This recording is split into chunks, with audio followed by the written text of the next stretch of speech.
তুমি যদি আমাকে তোমার ভাবনায় রাখো, তাহলে আমার ভাবনায়ও তুমি থাকবে।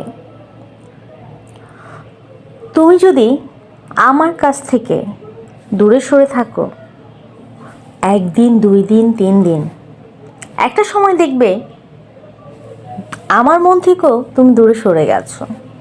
কারণ ভালোবাসা কখনো একতরফা হয় না, ভালোবাসা দুজন দুজনার। যতটা আমি তোমার কাছে গুরুত্ব থাকবো, ততটাই তুমি আমার কাছে গুরুত্ব থাকবে।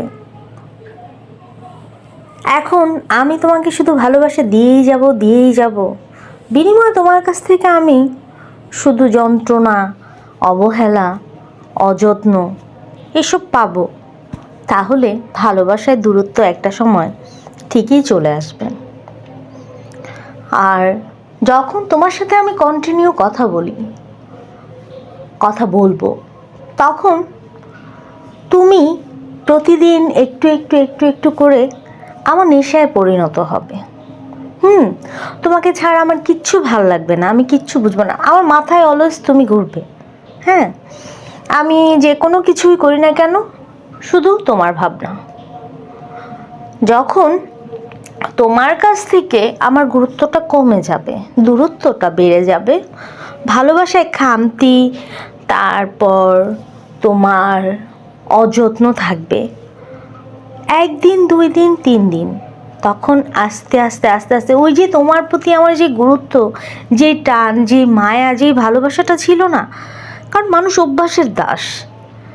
এখন তুমি আমার সাথে ঘন্টার পর ঘন্টা কথা বলো, আমাকে সারাদিন নিয়ে তুমি না হয় 10 বারই সময় দাও, আমাকে 10 বারই তুমি নখ দাও, কিন্তু যখন তুমি আমাকে টোটালি নখ দিবাই না, 1 দিন, 2 দিন, 3 দিন, 4 দিন, 5 দিন, এভাবে মানে প্রতিটা বারই তোমার গ্যাপ চলে আসবে, তখন তোমার জন্য যে আমার যে অস্থিরতাটা, সেটা আর আগের মতো থাকবে না।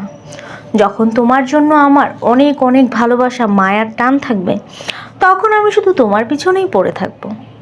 যখন মায়াটা কমে যাবে, তখন তুমি খাইছো, তুমি কই গেছো, তুমি কি করছো, ও নিয়ে আমার আর মাথা ব্যথা থাকবে না। বুঝতে পারছো? এই জন্য যতটুকু দিবে ততটুকুই পাবে, সেটা দূরত্ব হোক কিংবা গুরুত্ব হোক। এটাই হচ্ছে ভাবনার খেলা।